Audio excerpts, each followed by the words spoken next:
Hello everyone, my name is Chandan Singh and welcome to my channel. So guys, आज का जो passive है वो है have to be, has to be, had to be, will have to B.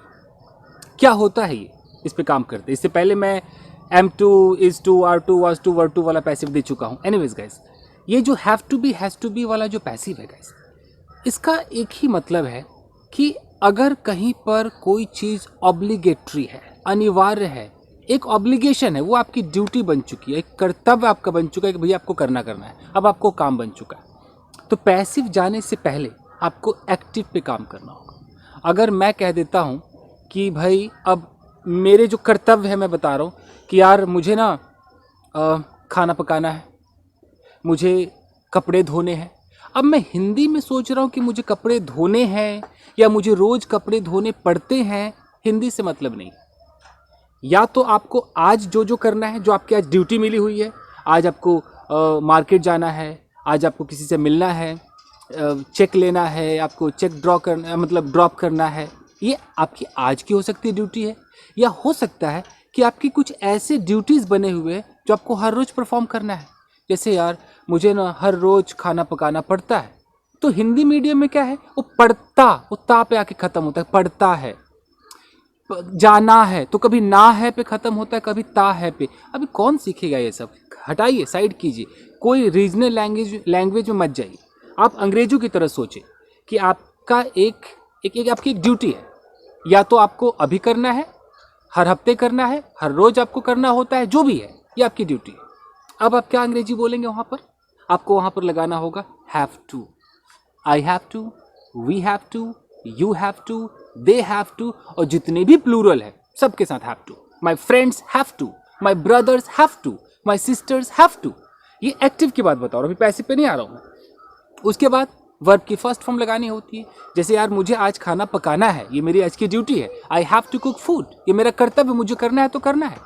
समझ में आ रहा है? मुझे यार यूनिफॉर्म पहनना है, यूनिफॉर्म पहनना है, यानी कि पहनना ही पहनना है भैया। ये एक तरीके से ये फिक्स हो गया है, ये मेरी ड्यूटी बन गई है। अगर मैं किसी कंपनी में काम कर रहा हूँ तो मुझे उस कंपनी का यूनिफॉर्म पहनना है। मैं स्कूल जा रहा हूँ तो मुझे स्कूल का यूनिफॉर्म पहनना है। अब ये मेरे कर्तव्य में जुड़ चुका है, जब तक मैं स्कूल जाऊँगा यूनिफॉर्म पहनूंगा, भैया मुझे यूनिफॉर्म पहनना है। इसमें मेरी मर्जी नहीं है, मैं अपनी मर्जी से इसको बदल नहीं सकता हूँ। तो जहाँ पर आपकी मर्जी ना चले, एक तरीके से आप इसको बाध्यता कह सकते हैं कि आप एक तरीके से बाउंड हो गए हैं, आपको ये करना है भैया। आप हंस के करो, रो के करो, जैसे भी करो, करना तो आपको है। ये है have to, has to family. इसका वो I am to, is to से कोई लेना देना नहीं है। मैं किसी दिन एक वीडियो डिफरेंस वाला लाऊंगा, फिलहाल इस पे काम करते हैं। समझ गए आप? तो आप जो एक्टिव बोलते हैं उसको आप पैसिव कर दीजिए। अगर मैं कहता हूँ कि यार मुझे कपड़े धोने हैं, मेरी ड्यूटी है, मैं हंस के धोऊँ, रो के धोऊँ, I have to wash clothes.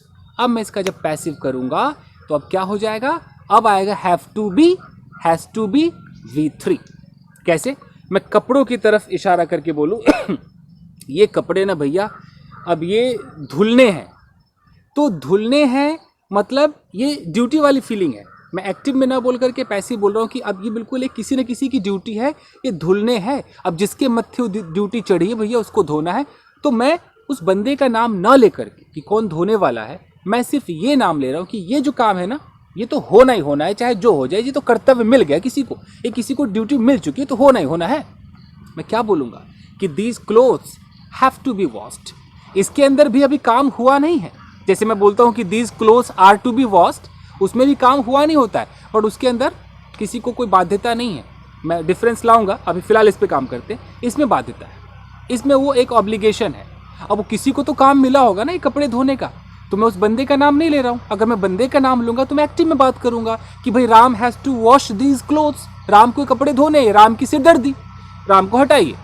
मैंने कपड़ों की तरफ देखा, बोलो these clothes have to be washed, यानी कि जो कपड़े हैं ये धुलने हैं। इस तरीके से उन चीज़ों की तरफ देखिए और देखिए कि वो ड्यूटी एकदम तय है कि ड्यूटी होना है, चाहे वो किसी की ड्यूटी हो। मैं कहता हूँ कि जैसे कि क्या बोलूँ मैं, फ्रूट्स को ले लेते हैं। मैं बोलूँ कि जो फ्रूट्स है ना, ये बिकने हैं, तो बिकने हैं मतलब कोई ना कोई इसको बेचेगा, किसी न किसी को ये एक ऑब्लिगेशन है, एक ड्यूटी मिली हुई है, कर्तव्य उसका है बेचना। तो मैंने उस बंदे का नाम न लिया, सीधा फ्रूट्स की तरफ देखा और बोला कि these fruits have to be sold, have to be sold, इसका क्या मतलब है? ये जो फल है ना बिल्कुल बेचे जाने को है, हिंदी में जो समझे, बिका नहीं है, इनको बेचना है, बेचे जाने को है, हिंदी से कोई मतलब नहीं। अंग्रेज ऐसे समझेंगे कि अच्छा ये फ्रूट्स बिकना है, ये तय हो चुका है, ये किसी न किसी को एक ड्यूटी मिल चुकी है, अब वो आज करे, कल करे, परसों करे। समझ में आ रहा है? तो उसी तरीके से अगर कोई एक आइटम है उसकी तरफ इशारा करेंगे प्रेजेंट के अंदर, तो आपको हैज़ टू लगाना होगा। जैसे कि अगर मैं बोलता हूँ कि कोई बॉल है मेरे पास, कि ये जो बॉल है, ये बॉल बिकना है इसको, तो मैं बॉल की तरफ इशारा करूँगा, this ball has to be sold. ये जो बच्चा है इसको बिल्कुल पढ़ाना है, तो मैं क्या बोलूँगा? This child has to be taught, यानी किसी न किसी की जिम्मेदारी है, वो ड्यूटी है इस बच्चे को पढ़ाने की।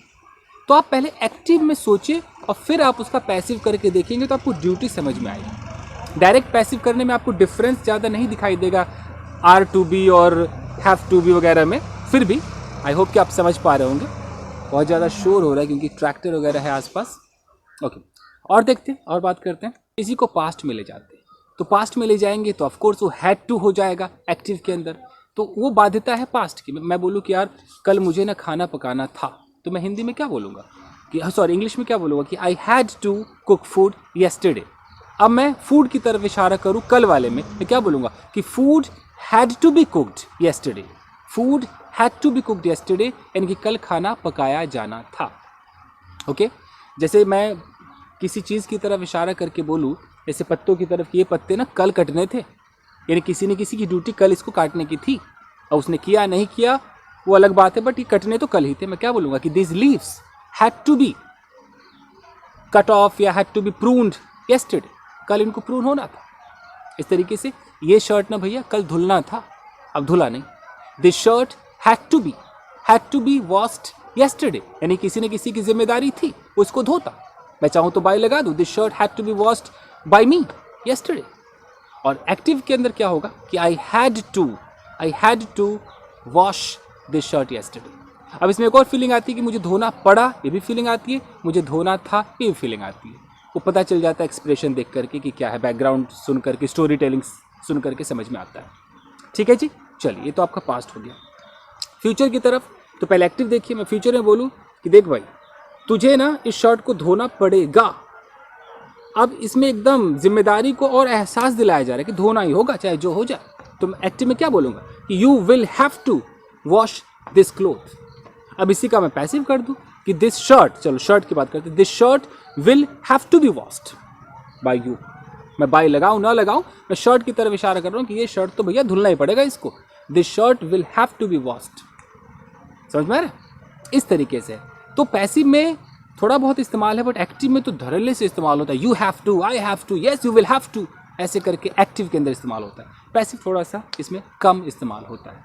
ठीक है जी, तो बस आज के लिए इतना ही दोस्तों, मिलते हैं अगले वीडियो में। Till then take care, keep practicing and have fun. Thank you guys.